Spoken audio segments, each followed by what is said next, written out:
Hey loves, welcome or welcome back to my channel. If you are new here, my name is Faith, and today guys I'll be checking out Ben Shapiro as he speaks on this is what unity means to black people. And you guys, I'm excited for this, and without much ado, let's see what Ben Shapiro has for us in this video. Alrighty, we're about to look at Ami Horowitz's latest video, his Man on the Street video. You can view his whole video over at the Daily Wire YouTube channel. Apparently, Ami went around New York and asked a bunch of New Yorkers about whether they were ready for unity and what they thought unity meant. I'm Ami Horowitz, and I'm here in the East Village. Now the election is over, the Democrats have been pushing the message of togetherness and unity. But unity on whose terms? How important is it the value of toleration and accepting of other people? It's the most important thing. Extremely important. You know, this divisiveness in this country has become terrible. You know, be compassionate and understanding, and be as supportive as you can. I'll never understand fully why people spend all their time, trying to hate on one group. It's very important. It's one of the most important things. I'm one of the most tolerant people because I'm one of the most empathetic people. Do Republicans have any value at all? No, they're delusional.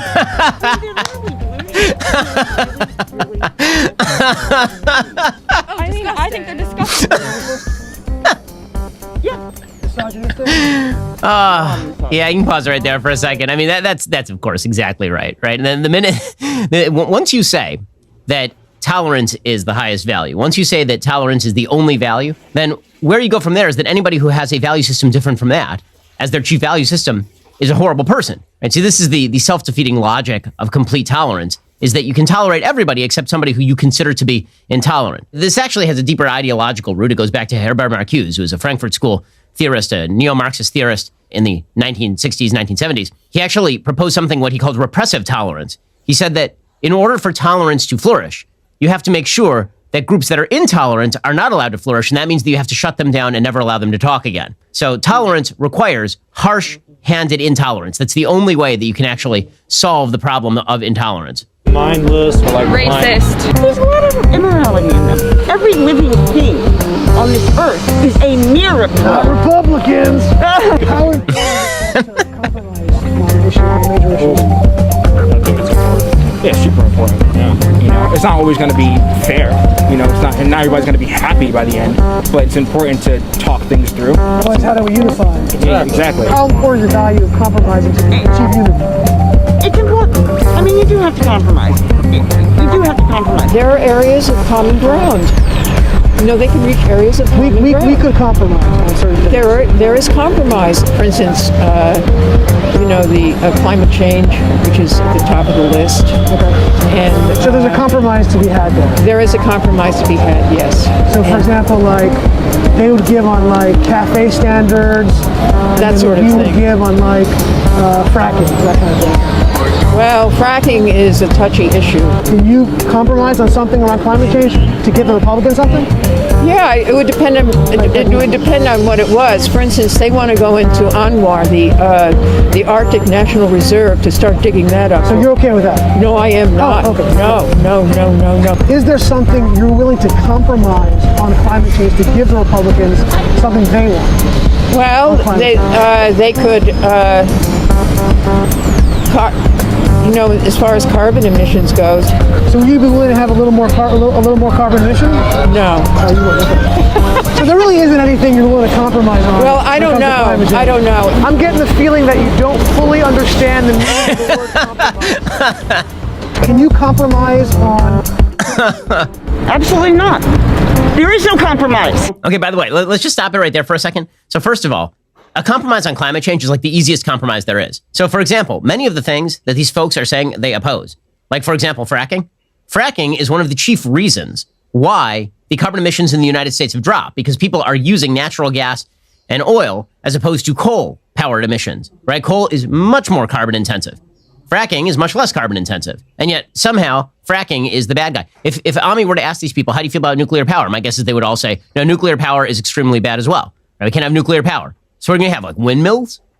He happens to be right. Like there are all these sort of words that get thrown around in politics, particularly by pundits, where people don't unpack them at all.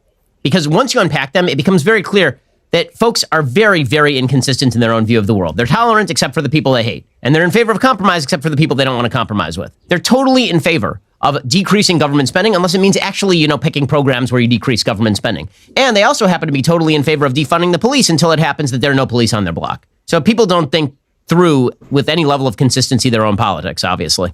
Ami's doing a great job of exposing that here. We're at a point now where there's no compromise. If you're in coal, learn how to make solar panels. Oh, yeah, that'll work. But that's compromise. That's as far as I go. There really isn't room for compromise. No. No, 100% no. Can you compromise on universal health care? Well, I can't see not giving it to everyone. Can you compromise on universal health care?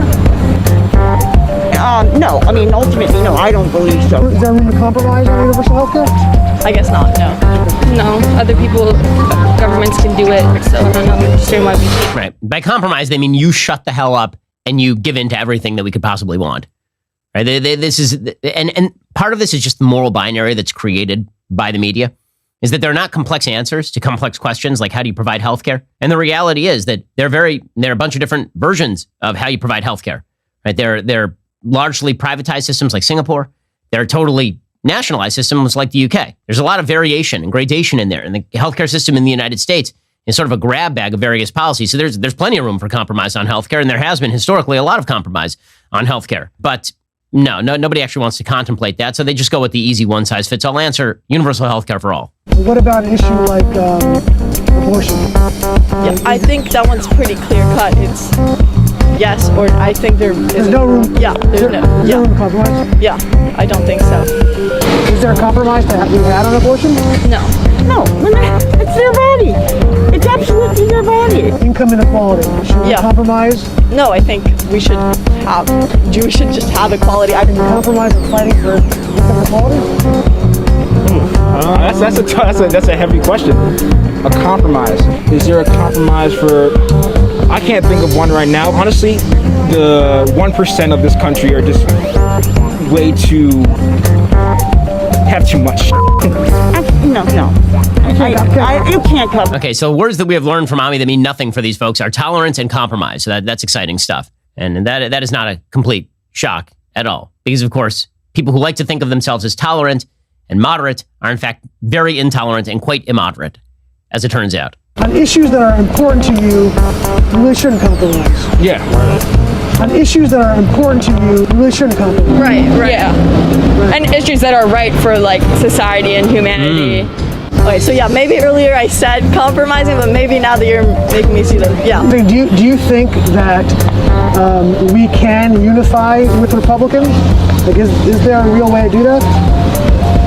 Maybe in the far future. I don't think right now there is. You don't see any way to unify Republicans now? No, not to my knowledge. Yeah, and that is the end of the story, right? Democrats, Joe Biden, these folks, they say unity, unity, unity, but very often what they mean is nothing resembling unity. Because there's a real division on core values in the country right now. There's one side of the country that is basically in hock to people who believe that the United States is systemically racist, that it is filled with evil and inequality and cruelty, and that we should aim for a completely different goal. We should aim for something more European in nature. And there are folks who believe that individual liberty is paramount. And it's very hard to square that circle. So we honestly, we ought to recognize the actual real life differences. And then maybe we can have some clarification on what we actually agree on. Because we've gotten to the point where the American flag is contentious. We've gotten to the point where basic family units are contentious. If everything's contentious, then there's really no room for everybody to get along. But we're going to have to find some common ground, or this is all going to collapse in on itself very, very quickly. And I think that is what Ami is featuring right there. By the way, I think that if you asked these folks, are you friends with any Republicans? Can you name a single friend of yours who voted for Trump? My guess is they would say no. Whereas if you ask most Republicans, can you name a single person who you are friendly with who voted for a Democrat? The answer is, I'm sure, in much larger numbers, yes. I think there's a reason for that. And that is, it turns out that the folks who proclaim themselves the most tolerant are usually the most intolerant because they have deemed themselves the beneficiaries of the moral high ground. They are the architects of a better moral universe in which they get to rule from on high. Alrighty, well, That brings us to the end of this video. But if you want to see Ami's entire video, go check it out over at the Daily Wire YouTube page. In the comments, tell us what you'd like us to react to next. You guys, that was such an interesting one from Ben Shapiro, and let me know what you guys think about this video. Do you think it's only issue that has to do with government that should be compromised, not our personal issues? How can you ignore the issues of the person that is next to you and say that you wouldn't compromise because it's none of your business and you are aiming for higher compromise? Let me know your thoughts on this one, because like they said, charity begins at home. I don't know how you can accommodate compromising at a wider range than starting it from the very small circle that you have. Let me know what you guys think in the comment section. I really had fun reacting to Ben Shapiro. If you guys totally enjoyed watching, give this video a massive thumbs up, comment, share, and all that good stuff. And I'll see you guys in my next video. Bye, guys.